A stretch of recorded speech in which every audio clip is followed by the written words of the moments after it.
Hello and welcome to our project ICT1009 Hotel Management.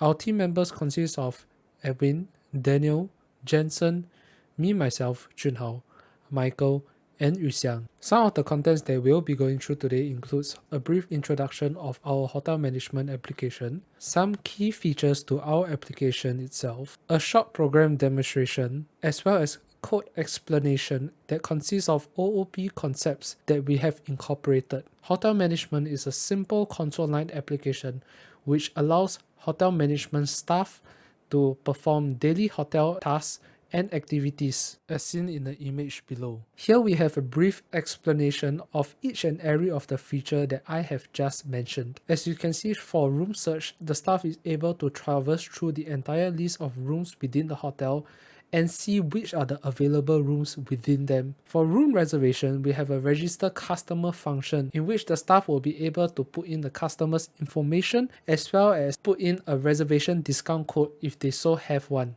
For room payment, we make it so that the payment can be made by the customer itself for viewing of the room status as well as the customer information. We have multiple getters within our own classes, which allows the main program to pull necessary information out to display them in a more readable string format. Adding room is pretty straightforward. It allows our staff to manipulate the existing list of rooms within the system by adding different type of rooms into the hotel management application. And last but not least, check-in and check-out is as simple as it is, where the customer is able to change the status of the room itself from in use to another status. Here's a simplified UML diagram. As you can see, there are multiple room classes in which it reflects the different types of rooms that are within the system itself. You can also see to the left the customer class inheriting certain things from the room base itself. The staff class exists so that we are able to track who are our existing staff within the system itself. And the template class purpose is solely catered to storing different type of class within the same array. So now I'll be talking about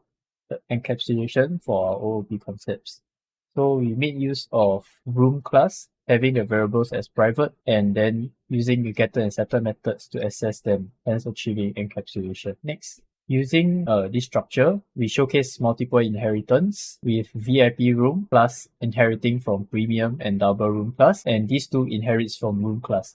Hence, we will face the dreaded diamond issue, and therefore we have the virtual keyword in both premium room and double room such that we can avoid having this issue. So for overriding, we showcase this with the use of add room function such that depending on which class calls this function, the overriding of the function will occur accordingly, creating different room objects as you can see on this UML. So next we have operator overloading. We showcase this with the use of room object by multiplying the room object price with the discount code. In this case, it offers a 20% discount, as you can see over here. Hence, the room price is multiplied by 0.8.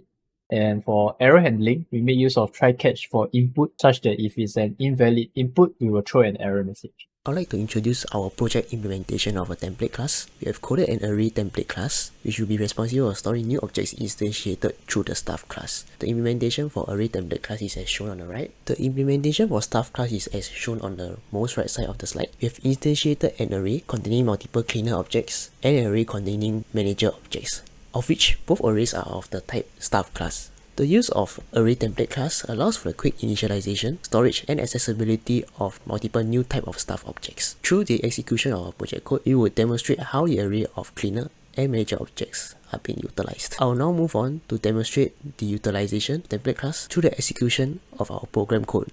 Adding on to the previous example of operator overloading, we also overloaded the class operator to add additional cost to the price of the room whenever the number of guests being checked in exceeds the allowed limit for a particular room. From the UML diagram on the left for the customer class, an integer variable named number of guests will take an input from the user as the number of guests checking in. Then in the logic of the if-else loop, we will check for all the different cases.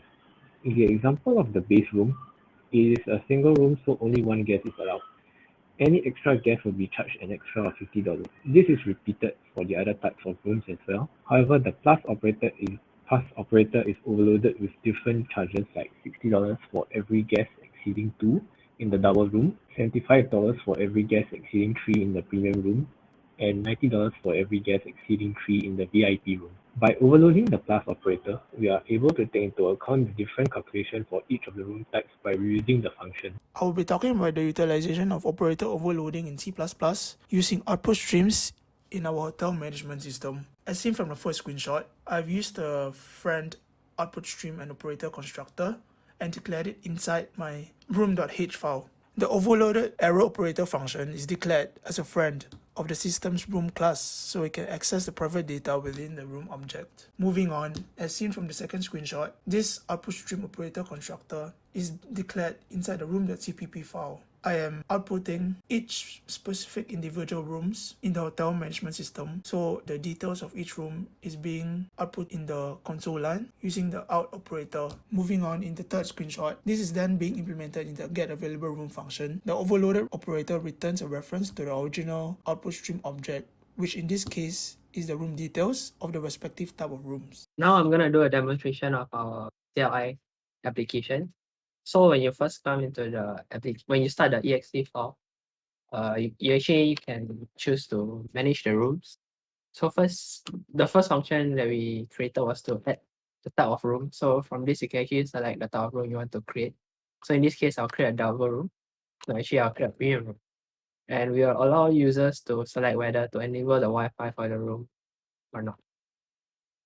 So as you can see, you can tell that there's a room number 6, and these are the settings that set for the room. So as you are wondering why it starts from 6, is because we already have a presetted number of rooms that we already created that I'm going to talk about later on. So once you exit, and let's say you want to book a room for a customer, so you want to enter customer's name, and then let's say I want to book a premium room. Then there's a reservation code that we have come up with, which to enable the discount of the price of the room. So if I enter 100, it will say that the room is booked successfully. And for customers to book the room, you actually need to make payment first. So as you can see, the customer just now when I booked the room 4, I got the room number 2, and the reservation status is actually waitlist. So and the price of the room is actually cheaper because the premium room we have settled it to be 300. So if you actually pay, and let's say the room is now reserved, you can actually see that the reservation status is now confirmed, and room number 2 now belong to me. Once once you already booked the room and paid for the room, you can now check in the room. So let's say room number 2. So I went for premium. Customer is so once the customer checked in, the room status will be changed to occupied. And let's say you want to check the customer out. Yeah. So basically just basic room check in and check out. So another feature that we come up with is actually to list down the list of available rooms. So you can see these are the pre-created rooms that we have created. So you will eventually print out all the rooms that is available for booking. Since I just now checked in and checked out, that's why the room number 2 is available for users to book. We actually created rooms.txt to store the list of previously created rooms, so that next time when the users log on and run the exe file again, they don't have to create everything from scratch. To demonstrate our example, we will first start by booking a room. It's a customer name of YX. So you can see, cleaner John and a manager Ben has been assigned to the customer YX. To show proof, the cleaner in charge John and the manager in charge Ben has been allocated to the customer YX. We will then proceed to pay. To show that we are able to deallocate the cleaner as well as the manager, we will proceed to check out the customer. So as you can see, the cleaner John and the manager Ben has been deallocated from the customer YX. You can see the cleaner in charge and manager in charge is empty, showing that both the cleaner John and manager Ben has been deallocated successfully.